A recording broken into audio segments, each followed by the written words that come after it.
Hijriah.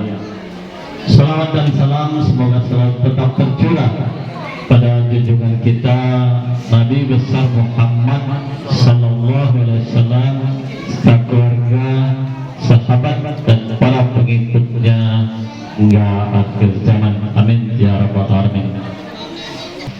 Allahu akbar.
Ini akan menghema di hati kita sehingga rasa cinta kepada Rasulullah SAW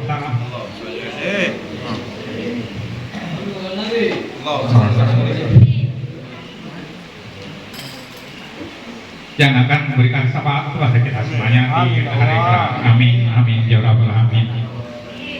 Dan selanjutnya nanti kita dengarkan dari isi tausiah yang akan ditampilkan oleh Ustaz kita. Semoga akan mendapat kerahmatan keberkahan dari Allah SWT. Assalamualaikum warahmatullahi wabarakatuh.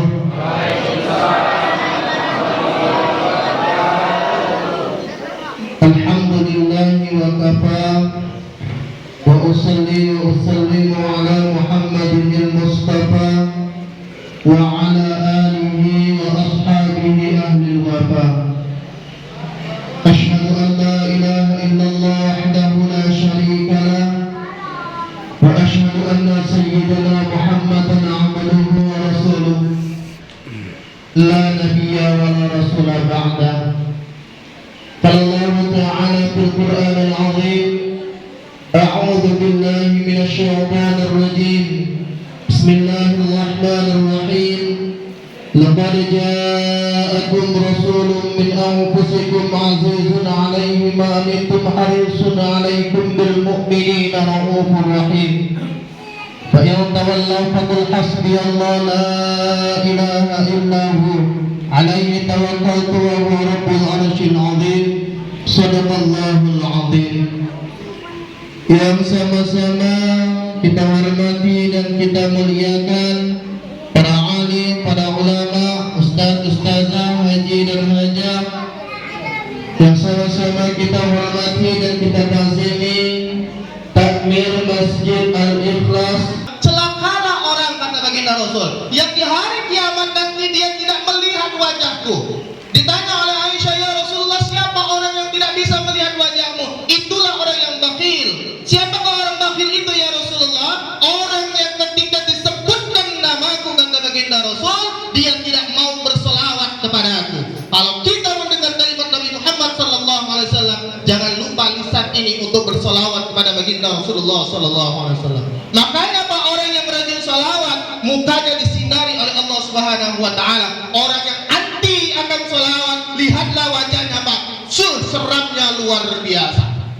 Bapak lihat sendiri, orang yang marah-marah ketika ada yang solawat, itu kita lihat, jangankan dia tersenyum Pak, wah, jangankan dia murah itu senyum, dia lagi kita ngeri kan, mencahanku itu, kedadaannya tuh, cacatnya kan.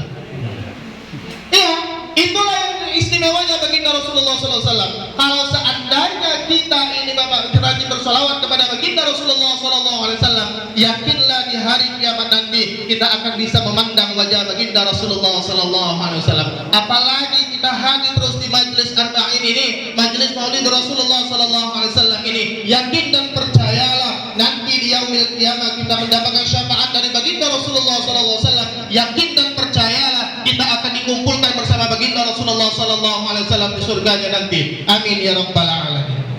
Ada lagi sebuah kisah Pak tentang salawat kepada Nabi SAW.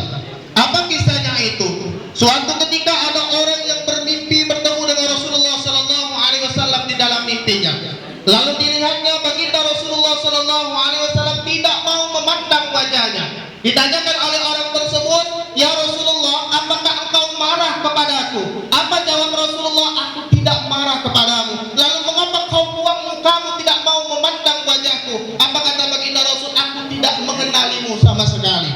Ya Rasulullah, bukankah ulama pernah mengatakan kau lebih mengenali umatmu melebihi seorang ayah mengenali anak-anaknya? Apa jawab baginda Rasul? "Benar, ulama mengatakan demikian, memang benar. Aku mengenali umatku lebih dari seorang ayah mengenali anak-anaknya. Lalu mengapa kau tidak memandang wajahku?" kata orang yang dalam mimpi itu. Apa jawab baginda Rasulullah SAW? "Kau tidak pernah bersolawat kepadaku, makanya aku tidak pernah mengenalimu." Lalu apa Pak? Sokan harinya dia terbangun dari tidurnya, lalu orang tersebut berniat di dalam hatinya, "Aku akan membacakan solawat kepada Nabi SAW sehari minimal 100 kali solawat." Besoknya Pak mimpi lagi bertemu dengan baginda Rasulullah SAW. Ketika dia mimpi bertemu dengan baginda Rasulullah SAW, Rasulullah malah mau melihat wajahnya. Maka ketika itu ditanyakan, "Ya Rasulullah, apakah kau sudah mengenaliku?" "Aku telah mengenalimu karena kau telah bersolawat kepadaku." Kalau kita Pak seumur hidup tidak pernah mengucapkan kalimat salawat di dalam lisan kita, maka bagaimana Rasulullah SAW akan mengenali kita di yaumil kiamat nanti Pak? Hadirkan dalam lisan kita masing-masing untuk senantiasa bersolawat kepada baginda Rasulullah SAW. Di sana Pak, di makam baginda Rasulullah SAW ada dua malaikat yang ada di atas makam baginda Rasul. Apa fungsi malaikat itu? Memberikan salam, menyampaikan salawat dari umatnya baginda Rasulullah SAW kepada Rasulullah SAW di alam kubur itu.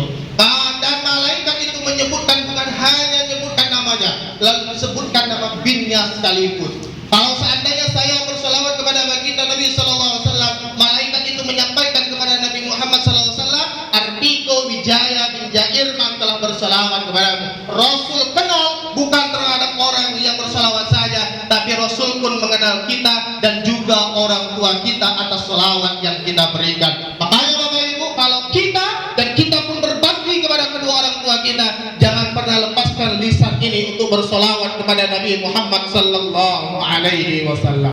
Gitu, pada saat itu Abu Thalib itu kan pemegang kunci Ka'bah Pak. Kan dari turunan dari kakek ayah Abdul Muthalib itu pemegang kunci Ka'bah. Orang mengadu kepada Abu Thalib, "Ya Abu Thalib, tolong doakan biar hujan turun." Apa dibawa oleh Abu Thalib Nabi Muhammad SAW ke pinggiran Ka'bah, diletakkan oleh Abu Thalib disenderkan ke Ka'bah. Baginda Nabi SAW memandang ke arah langit, langit tiba-tiba mendung dan turun hujan. Pada saat itu hilang Pak panceklingnya. Itulah berkah Nabi Muhammad. Kalau mau cerita Nabi Muhammad SAW Pak, tidak pernah akan habisnya. Karena apa? Nabi Muhammad SAW adalah orang yang paling paripurna, orang yang paling berjasa, orang yang paling istimewa dibandingkan makhluk-makhluk lainnya yang diciptakan oleh Allah Subhanahu wa Ta'ala. Lalu apalagi baginda Nabi SAW? Nah, baginda Nabi SAW juga Pak, itu sama seperti pemuda-pemuda kita saat ini.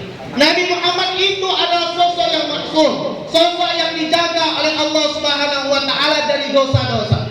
Ada suatu cerita Pak, kisah riwayat bahwasanya ketika Nabi SAW mengembala dombanya itu Pak bersama temannya, waktu ketika Nabi SAW itu suatu ketika Nabi Muhammad SAW Pak ketika mengembala dia nitip kepada kawannya, "Wahai kawanku," membahas kita Pak ya, "wahai kawanku, kutitipkan domba ini. Aku nak jalan-jalan ke kota Mekah terlebih dahulu."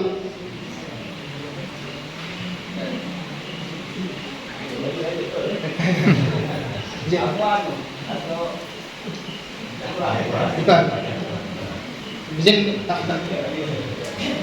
Selanjutnya Pak, Nabi Muhammad SAW menitipkan domba itu kepada kawan-kawannya pada saat itu. Lalu baginda Nabi SAW menuju kota Mekah. Hanya ingin, kata Nabi, aku ingin duduk-duduk, nongkrong-nongkrong di kota Mekah pada saat itu. Dombanya sudah dititipkan kepada Nabi Muhammad SAW, kepada kawannya. Lalu Nabi Muhammad SAW menemui domba itu ke kota Mekah. Apa yang disaksikan ketika sampai di kota Mekah, Nabi Muhammad SAW itu mendengar suara musik. Amat bahasa kita Pak, orgenan tadi. Pesta dan orgenan dan rekikan luar biasa. Lalu Nabi SAW masuk, mendengar orgenan itu, langsung dibuat oleh Allah Subhanahu Wa Taala ngantuk dan Nabi Muhammad tertidur pada saat itu Pak. Tertidur, bangunnya sampai pagi baru terbangun. Nabi Muhammad masih muda itu. Jadi pas bangun tadi, itulah maksudnya Nabi Muhammad dijaga oleh Allah Subhanahu Wa Taala. Sampai kemaksiatan seperti itu pun tidak ditemui oleh baginda Nabi Sallallahu Alaihi Wasallam. Jam'ana hadza jam'an marhuma wa taqarrabna bi ba'di taqarrubun ma'suma ya arhamar rahimin. Allahumma ighfir lana dzunubana wa li walidayna warhamhum kama rabbawna shighara wa li jami'il muslimina wal muslimat wal mu'minina wal mu'minat bi rahmatika ya arhamar rahimin. Allahumma ij'alna muqimas shalah wa min dzurriyyatina rabbana wa taqabbal du'a. Ya Allah, Ya Rahman, Ya Rahim. Allah, insya